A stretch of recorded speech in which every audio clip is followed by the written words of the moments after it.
Se você pretende saber quem eu sou, eu posso lhe dizer. Entre no meu carro na estrada de Santos e você vai conhecer.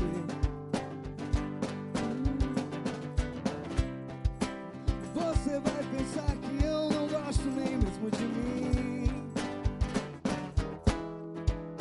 que na minha idade só a velocidade anda junto a mim. Eu só ando sozinho e no meu caminho o tempo é cada vez menor. Eu preciso de ajuda, por favor me acuda, eu vivo muito só.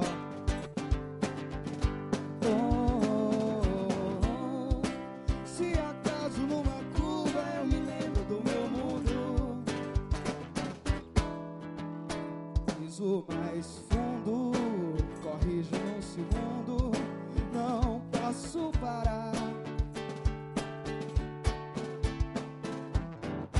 Muito legal. Por mim, eu ficava ouvindo Roberto Carlos aí, interpretado por Dona Flor e seus dois maridos. Que trio acústico de primeira, assinando a trilha sonora do nosso programa essa semana. Muito obrigada. E a gente vai falar sobre um assunto que é muito, muito importante e que se fala muito pouco em todos os lugares. Imagina uma situação de saúde que mata em torno de 100 mil pessoas em todo o país. A gente está falando de infecção hospitalar que termina cometendo 14% dos pacientes internados nos hospitais. Esses, na verdade, são parte de números e de estatísticas que a gente vai falar nessa entrevista. Aqui ao meu lado, o Dr. Kelson Nobre Veras, ele é formado em medicina pela Universidade Federal do Piauí, tem residência médica em doenças infecciosas e parasitárias, é especialista em medicina intensiva e medicina tropical pela Fiocruz, atualmente é médico intensivista das UTIs de adultos no Hospital de Urgência de Teresina e atende como médico também infectologista em consultórios particulares, também na clínica Lucídio Portela, enfim, tem uma vasta experiência. E ele também é presidente da Sociedade de Terapia Intensiva do Piauí, membro da Comissão de Ética Profissional e editor de 2 livros na área de medicina intensivista. Ou seja, por si só, o nosso convidado já dá uma entrevista. Mas antes do início da nossa entrevista, dar o nosso boa noite e, principalmente, doutor Kelson, chamar um rápido VT para as pessoas entenderem um pouco melhor sobre o que vamos falar. Pode rodar. O hospital funciona como um centro onde bactérias, vírus e muitos outros micro-organismos podem ser transmitidos de uma pessoa para outra. Volta e meia temos notícias de casos de infecções adquiridas durante a internação hospitalar ou mesmo após a alta. O número de infecções hospitalares e das outras infecções também pode ser reduzido em grande escala se for posto em prática um hábito simples de higiene, a lavagem das mãos. Profissionais de saúde, visitas, parentes, acompanhantes devem ter o cuidado de lavar bem as mãos para não servirem de veículos dos agentes de contaminação. Lavar as mãos, o doutor Kelson disse que é super importante. Talvez a medida mais importante na hora de se evitar a infecção hospitalar. O que nós, pobres mortais, que não sabemos nada sobre isso, devemos saber de fato, até para recomendar às nossas famílias e ter cuidado na hora de uma internação. Doutor Kelson, boa noite, bem-vindo. Boa noite a todos, obrigado pelo convite. A lavagem das mãos, com certeza, é o ponto crucial na disseminação das infecções hospitalares, porque as infecções são transmitidas por bactérias e essas bactérias são levadas aos pacientes através das mãos dos profissionais de saúde. Infecção hospitalar, ela na verdade, ela é uma porta de entrada para várias outras doenças. Ela é uma doença, sim, aí eu quero que o senhor me corrija, para a gente poder explicar melhor para o telespectador que está em casa. O que causa exatamente e que doenças entram por essa porta que é aberta por medidas simples como lavar as mãos que não são tomadas? Pois não, a infecção hospitalar, ela constitui uma série de infecções que também existem fora do hospital. Por exemplo, infecção urinária, pneumonia. Mas a diferença dessas infecções é que elas são adquiridas no hospital.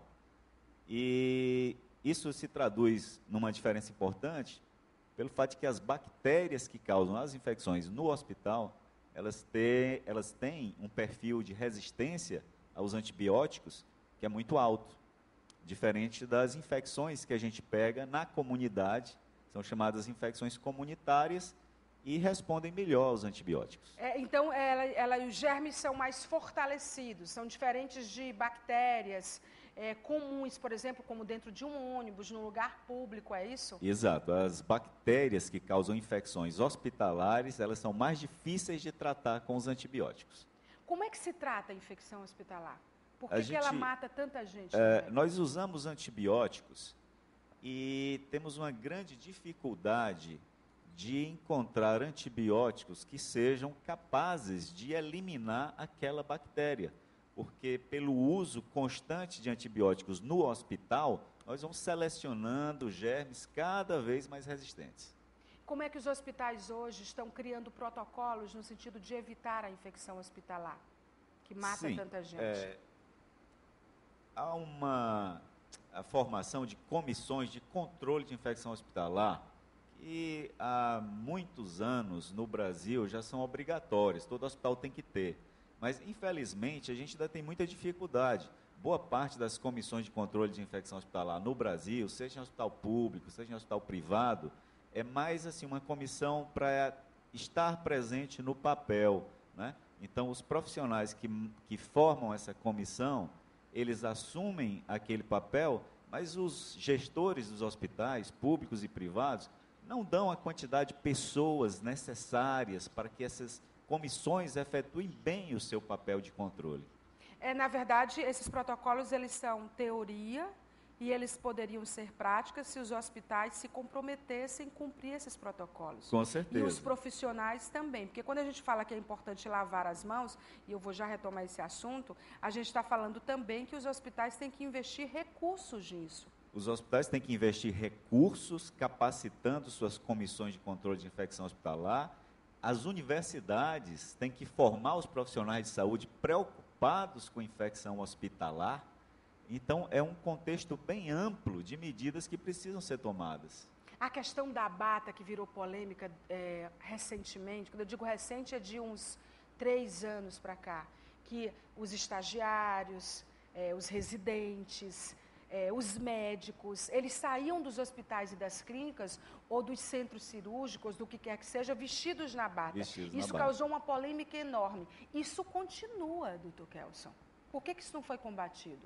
Existe, inclusive, medidas proibitivas, né, para o uso dessas batas fora do ambiente hospitalar.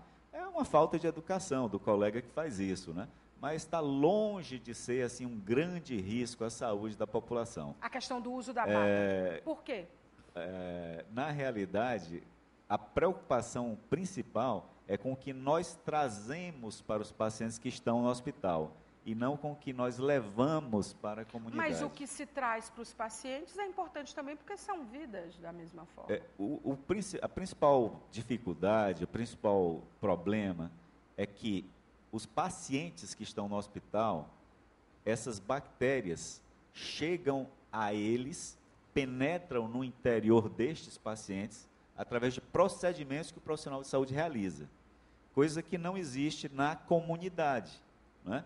Então, por exemplo, quando chega uma visita num hospital, a gente está menos preocupado no que essa visita possa se contaminar do que no que a visita pode trazer para o paciente. Então, como é que uma pessoa pega uma infecção hospitalar? Através de uma cirurgia, né? O médico que está fazendo a cirurgia ou outro profissional envolvido com a cirurgia mantém o nariz descoberto na hora que está fazendo a cirurgia. Então, bactérias do nariz, elas acabam caindo, né? Se depositando naquele tecido que foi aberto. Ou então, um profissional de saúde que passa uma sonda por dentro da uretra de um paciente que não está conseguindo urinar. Com isso, se nós não tivermos práticas de antissepsia bem adequadas, nós vamos introduzir, junto com essa sonda, germes também hospitalares. Então, na realidade, são através de procedimentos onde nós invadimos a pessoa que nós introduzimos esses germes que causam as infecções hospitalares. Quando nós falamos de lavar as mãos, não se lava as mãos num caso de um procedimento cirúrgico, ou num caso de um hospital, de qualquer forma. Qual é a maneira correta? Bom, a maneira correta, eu precisaria estar sem microfone para poder demonstrar. Eu seguro o microfone para você, não tem problema nenhum. Qual é a maneira correta? Então, nós devemos lavar as palmas das mãos, o dorso das mãos, entre os dedos, nas articulações das duas mãos, a ponta dos dedos, e eu esquecendo? Não, ainda tem o polegar. Tudo. Dos 2 polegares, e, por último, para terminar, ainda sobrou o punho, né, que deve também ser higienizado dos 2 lados. Então, com isso, a gente assegura que todas as superfícies da pele das mãos receberam o sabão, né, ou então o antisséptico que a gente esteja usando. Até porque mesmo com a luva, se tiver com a luva e essa mão não tiver sido... Se você não lavou bem suas mãos, se você não higienizou bem suas mãos, na hora que você pegar na luva, você está contaminando a luva. Então, não adianta a luva sozinha. É necessário que você higienize as mãos para poder calçar as luvas. Inclusive, isso serve não só para procedimentos cirúrgicos, mas para a população em todas as situações. Não, isso nós usamos todas as vezes que nós vamos... Obrigado. Isso nós usamos todas as vezes que nós vamos nos aproximar do paciente, que nós vamos tocar no paciente. Então, se um profissional de saúde vai examinar o paciente, ele tem que ter feito isso antes. E tem que fazer depois que examina. E as universidades não estão formando profissionais? As universidades, elas ensinam isso, mas não ensinam, talvez, com a ênfase, não é? Ou com a repetição que seja necessária. Então, os profissionais de saúde estão saindo das universidades e trabalhando sem ter a noção exata de como é importante esse procedimento. A questão da resistência ao antibiótico que você citou, eu queria que a gente pudesse falar melhor sobre isso, porque muitas bactérias são resistentes a determinados antibióticos. E isso talvez seja um empecilho no caso do tratamento de uma infecção hospitalar. É isso que causa tantos óbitos? Porque 100 mil mortes por ano no nosso país por conta de infecção hospitalar é o número de uma guerra. Não necessariamente o fato da bactéria ser resistente. É mais pelo fato da infecção hospitalar provocar sepse. O que é sepse? Sepse é o que se chamava antigamente de infecção generalizada. E, na realidade, a infecção não é generalizada. O que é generalizado é um processo inflamatório que pode ser fatal. Então, a infecção hospitalar leva a sepse e a sepse mata. E mata muito no Brasil e no mundo. Por isso esse número, por isso essas estatísticas. Por isso esse número, essas estatísticas estão elevadas, né? Então, hoje em dia, no Brasil, no mundo, no Piauí, em Teresina pelo menos, né, nós temos já infecções hospitalares causadas por bactérias para as quais nós não temos mais antibióticos que as trate, né? O que foi necessário fazer? Foi necessário se pegar um antibiótico que estava em desuso há muito tempo, um antibiótico da década de 50, chamada polimixina, que as bactérias ainda não, já estavam esquecidas, digamos assim, desse antibiótico, e é o que ainda está salvando muita gente hoje, mas um antibiótico tóxico, né? Um antibiótico com grandes dificuldades no seu uso. E quando a gente fala de antibiótico, a gente não está falando de qualquer medicamento. Todo medicamento é uma droga, e isso traz um efeito nocivo ao organismo. A gente está falando de medicamentos altamente potentes, no caso de infecção hospitalar. E tóxicos, né? Como essa polimixina, que pode fazer a pessoa perder os rins, por exemplo. Ela pode se curar da infecção hospitalar, mas ela vai ter outras consequências, mas sair sem rim. Exato. Como é que as bactérias desenvolvem essa resistência aos medicamentos? É um processo de seleção natural. Então, nós temos... As bactérias se multiplicam com muita rapidez. Para você ter uma ideia, uma população bacteriana, ela dobra em 20 minutos. Portanto, na hora que a gente usa um antibiótico, esse antibiótico ele vai matar as que são sensíveis. Mas as bactérias não são todas iguais. Ali no meio vai ter umas que já são naturalmente resistentes ao antibiótico. Resultado, você mata todas as que são sensíveis, crescem só aquelas que são resistentes. Então, você vai selecionando, pelo uso indiscriminado de antibiótico, você vai selecionando bactérias cada vez mais resistentes, né? Tanto que agora, nos Estados Unidos, pelo menos, a gente já tem notícia de bactérias desse tipo, multiresistentes, causando infecções comuns na comunidade, né? Quem no Fora do mundo hospital. tem menos problema com infecção hospitalar? Que o índice é mais baixo? Olha, na realidade... Quem é modelo nisso? Os países desenvolvidos são modelos nisso, né? Mas são modelos porque foram justamente onde mais... Teve problemas, eles tiveram que investir em pesquisa. Mas a diferença é que eles investiram, né, em pesquisa e investiram também em prevenção e educação, né? Que é o que a gente não faz, que talvez fosse o mais simples e que a gente não fazemos, que né? Custa menos, infelizmente, né? As comissões de controle de infecção hospitalar de hospitais públicos e privados no Brasil inteiro, né, são comissões que não recebem o apoio dos gestores. É impressionante isso, é inacreditável. Quando nós estamos falando de uma infecção, ela pode matar uma pessoa se o tratamento não for bem sucedido, tanto com um antibiótico ou outras formas que o senhor vai me dizer se existem de fato, em quanto tempo? É variável. A infecção hospitalar, ela pode responder bem ao antibiótico ou então evoluir para, como eu falei, uma sepse, que é uma inflamação generalizada. E não existe uma outra forma de cuidar da infecção? O que mais pode ser feito para evitar?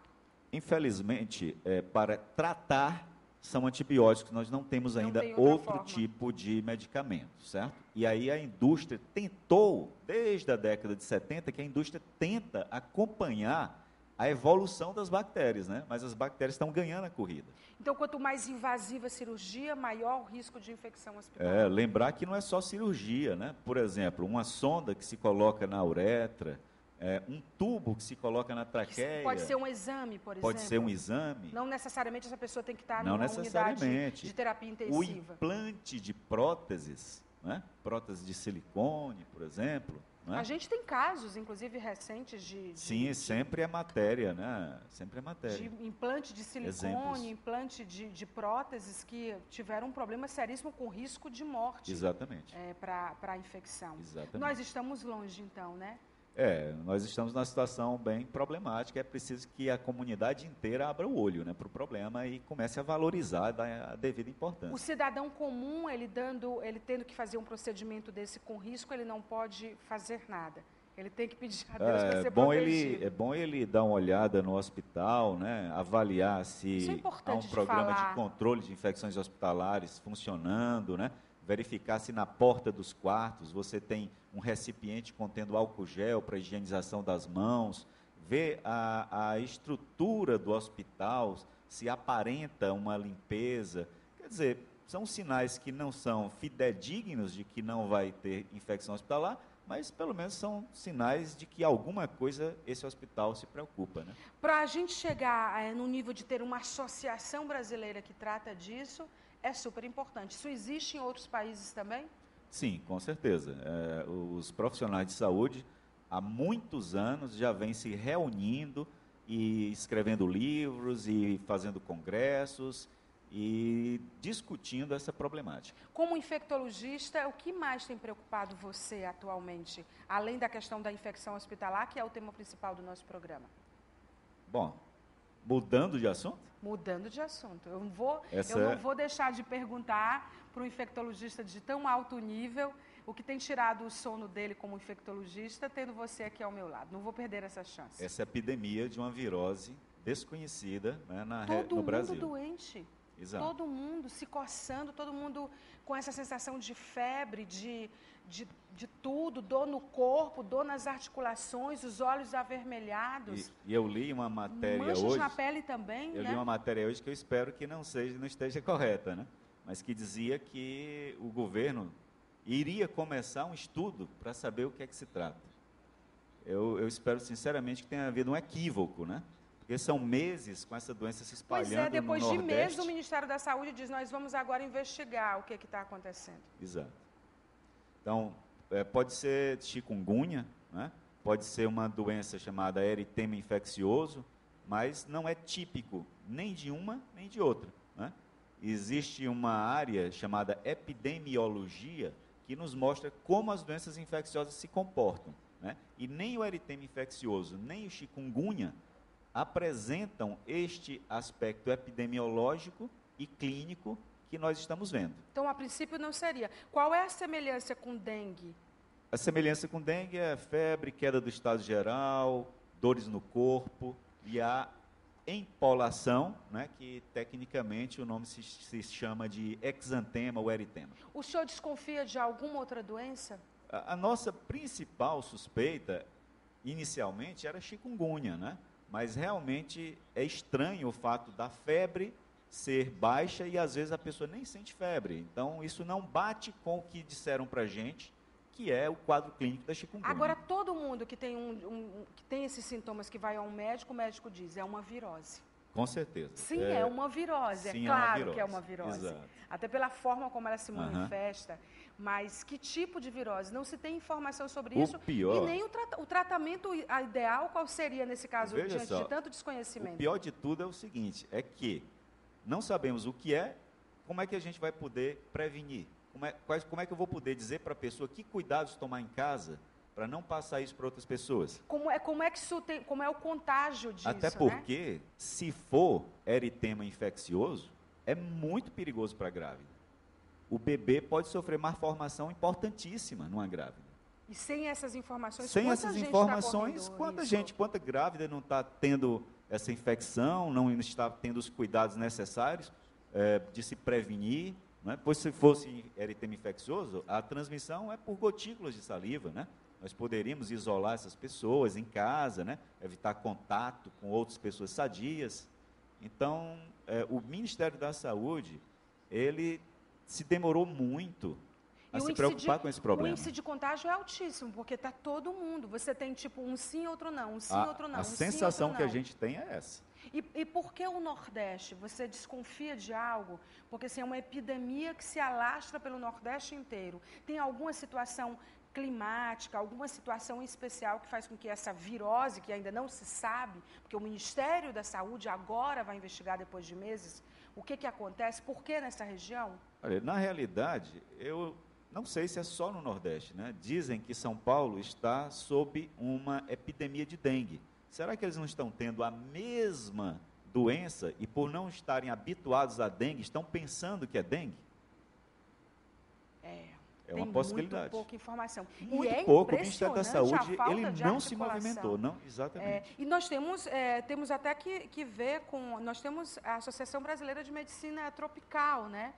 Que foi presidida por um piauiense, Dr. Carlos Henrique Neri Costa, até o ano passado. Nós temos excelentes infectologistas no Piauí, no Brasil, no Nordeste. Com certeza. Por que não se articula uma ação dessas entidades de investigação, de universidade, de pesquisa? O Ministério da Saúde, depois de meses, talvez até com grávidas, a gente não está fazendo terrorismo, correndo risco importante para a saúde do bebê, agora vai se articular. É impressionante. Eu espero que essa informação não seja confirmada e que, na realidade, o Ministério já tenha feito essa investigação e esteja prestes, né, a nos dar o resultado. Se eu tivesse com esses sintomas e chegasse para você, no seu consultório, dissesse que eu estava sentindo assim, qual recomendação você me daria? Eu ia pedir um beta-HCG, saber se você está grávida, né? Para poder tirar de risco isso, a saúde do bebê. Caso contrário, é uma doença muito benigna, entendeu? Eu praticamente examino a pessoa, vejo sinais vitais e não estou mais nem pedindo investigação laboratorial, tal a benignidade da doença. Incomoda, maltrata um bocado, né? A recomendação é se hidratar muito, repouso. Sintomáticos, o que são sintomáticos? É um remédio que passe a febre, né? Um remédio que sirva para a coceira no corpo, repouso, boa hidratação, o suficiente para manter a tua urina clarinha e uma alimentação que não seja gordurosa. Uma alimentação leve. Dr. Kelson, não estava previsto a gente falar sobre isso, mas como você é um grande médico, a gente não quis deixar o nosso telespectador sem essa informação e até sentir de você, que é um infectologista, está abismado diante da posição do Ministério da Saúde de só tomar a decisão de investigar isso depois de meses do Nordeste, do Brasil também, o senhor me diz, sofrendo com essa epidemia, né? Exato. Se for confirmado o eritema infeccioso, que eu acho bastante improvável, porque ele não se manifesta dessa maneira, mas há um risco de malformações em muitas crianças cujas mães adquiriram a doença gestantes. Muito obrigada pela entrevista. Eu que agradeço, foi um prazer participar. Ao nosso programa. Ele disse que achou o nosso programa feliz, animado, mas também, olha quem está assinando a nossa Podia trilha ser diferente, sonora, né? É a felicidade da Dona Flor e seus 2 maridos, a Mariana Carvalho Freitas Filho, o Ronald Mamulengo. Eu quero saber depois, no decorrer dessa semana, de onde é que vem esse Mamulengo, meu filho? Ronald Mamulengo, como isso se manifesta na sua personalidade, quero saber tudo. Mas antes de passar ali para o nosso acústico fantástico de hoje, que é a Dona Flor e seus 2 maridos, deixa eu falar das dicas de livros da livraria Anchieta, né?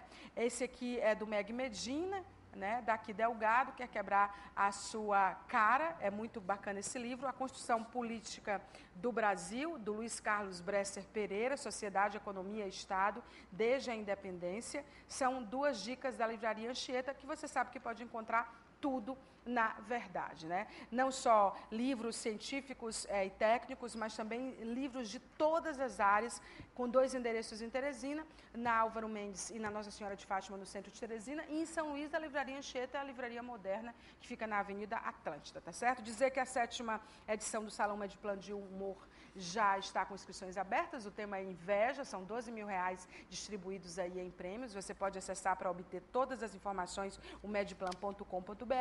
E agora a gente vai para o intervalo comercial. No próximo bloco, a gente vai falar com o Joselé, que está fazendo um evento incrível na área de tecnologia, agora, no mês de maio. Daqui a pouco a gente conta tudo. Dona Flor e seus 2 maridos.